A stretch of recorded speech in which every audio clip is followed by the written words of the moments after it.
Chapter 8. Once again, Paul, he is encouraging them in this section to be a cheerful giver. Moreover, brethren, we do you to wit of the grace of God bestowed on the churches of Macedonia, to which churches he's referring to is that of Philippi, Thessalonica, the people in Berea, all of these right above Corinth.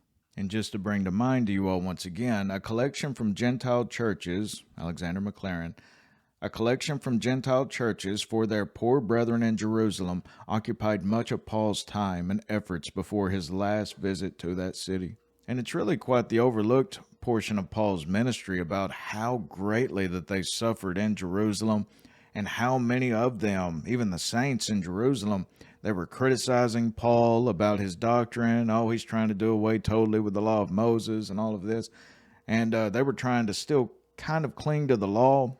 They did wind up finally getting it, but it took many, many years. But Paul, he was going to gather from these Gentiles a collection and bring them down there to the very saints in whom criticized the rest of the world, the converts through Paul. And just as McLaren noted, many events which have filled the world with noise and been written at length in histories were less significant than that first outcome of the unifying spirit of common faith.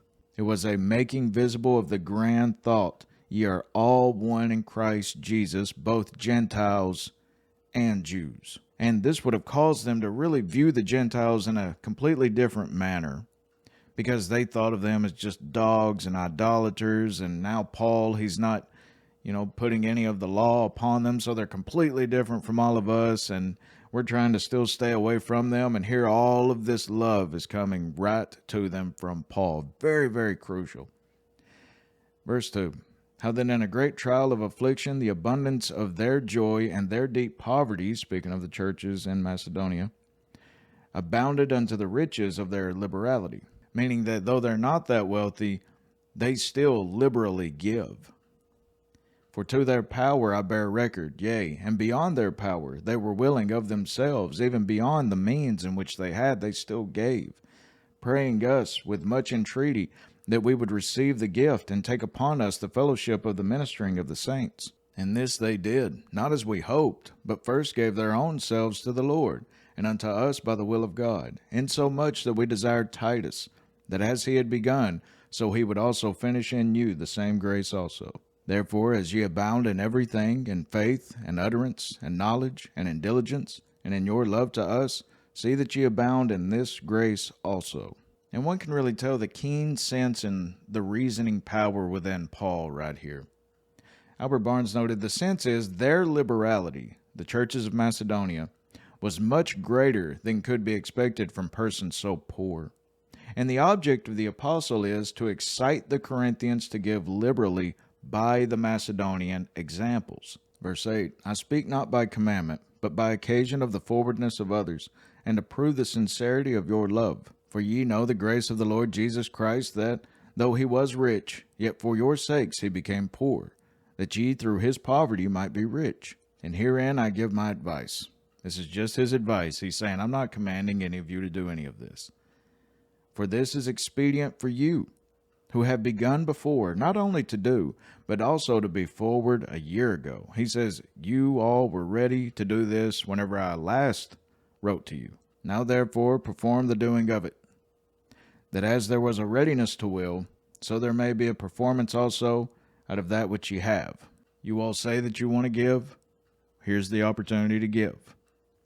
For if there be first a willing mind, it is accepted according to that a man hath, and not according to that he hath not. Just as Jesus viewed the woman putting in the couple of pennies or so into the donation, God considers not the magnitude of the gift, but the proportion which it bears to the means of the giver. Verse 13, for I mean not that other men be eased and ye be burdened, but by an equality, that now at this time your abundance may be a supply for their want, that their abundance also may be a supply for your want, that there may be an equality, as it is written, he that had gathered much had nothing over, and he that had gathered little had no lack. There's this balance right here. And in case some of you believe that he's pointing to what we call socialism today, this is not about being a socialist, okay, where money's taken from this one and given to that one. On the face, it can be viewed like that, but this is much more pointing to charity, giving out of your own heart, not some government force telling you that you must give. Okay, so this is charitable. But thanks be to God, which put the same earnest care into the heart of Titus for you. For indeed he accepted the exhortation, but being more forward, of his own accord he went unto you. Titus voluntarily came unto you. And we have sent with him the brother, whose praise is in the gospel throughout all the churches. Apparently some other person in whom all the churches knew about, and not that only, but who was also chosen of the churches to travel with us with this grace, which is administered by us to the glory of the same Lord, and declaration of your ready mind. Avoiding this, that no man should blame us in this abundance which is administered by us, providing for honest things, not only in the sight of the Lord, but also in the sight of men. Charles Ellicott noted his companions were to bear witness that the sums which he took up with him from the several churches were what had actually been collected. Verse 22, and we have sent with them our brother, whom we have oftentimes proved diligent in many things, but now much more diligent, upon the great confidence which I have in you. Whether any do inquire of Titus, he is my partner. If any of you reckon about the character of Titus, any of you in whom may not know Titus, he is my partner and fellow helper concerning you, or our brethren be inquired of. They are the messengers of the churches and the glory of Christ. Wherefore show ye to them and before the churches the proof of your love, and of our boasting on your behalf. Charles Ellicott noted how the Corinthians were not to consider only what he and Titus and the two brethren would think of them.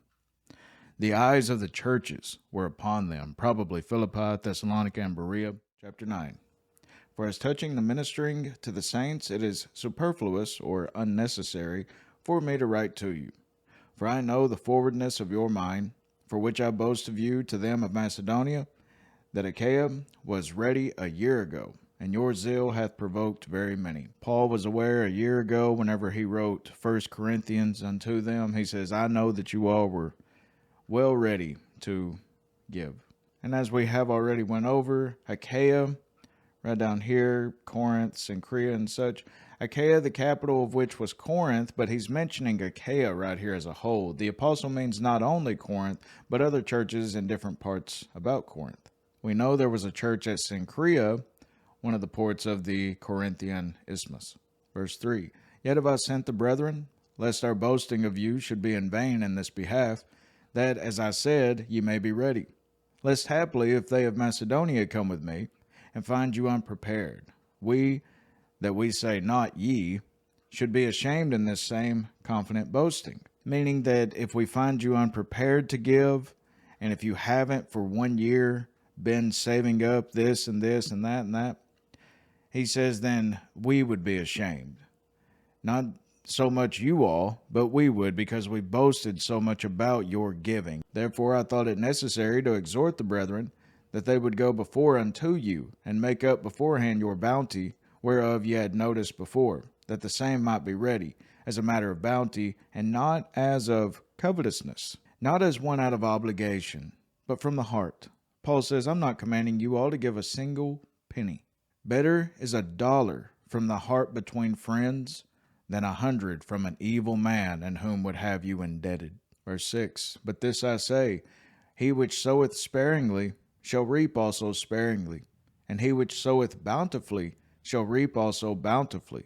Now many in the seed faith movement have no doubt of this day, the prosperity gospel days. They've no doubt taken this verse and twisted it, distorted it. Well, if you sow a lot, you'll get a lot back. You see, this is greedy. And once again, it's like an investment then. It's not so much giving out of a cheerful heart. It's like gambling. Contrary to the seed faith movement of our day, a person is not to believe that more money will come to them after they give. That's an investor or a gambler, not a Christian. Rather, they should expect the favor of God upon them, be it in just health or eternal rewards, which is to be expected, obviously. But even down here on this earth, God gives other types of blessings. Verse 7, Every man according as he proposes in his heart, so let him give, not grudgingly, or of necessity, for God loveth a cheerful giver. And God is able to make all grace abound toward you, speaking of this favor from God, that ye always having all sufficiency in all things, may abound to every good work. As it is written, He hath dispersed abroad, He hath given to the poor, His righteousness remaineth forever. Now he that ministereth seed to the sower, both minister bread for your food, and multiply your seed sown, speaking of God giving his blessings unto them, and increase the fruits of your righteousness, being enriched in everything to all bountifulness, which causeth through us thanksgiving to God. For the administration of this service not only supplieth the want of the saints, but is abundant also by many thanksgivings unto God, which is ultimately the most important thing, how God gets the glory for this.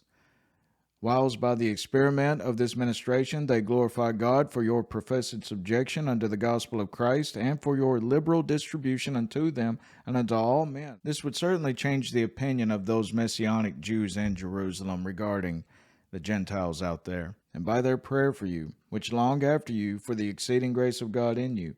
Thanks be unto God for his unspeakable gift. And that's such an amazing way to close out this section of Thanksgiving. He says, thanks be unto God for his unspeakable gift. Look, I'm talking to you all about giving a little money, perhaps a lot of money for many of you. I don't know. But I'm talking to you about money. Look at what God has given.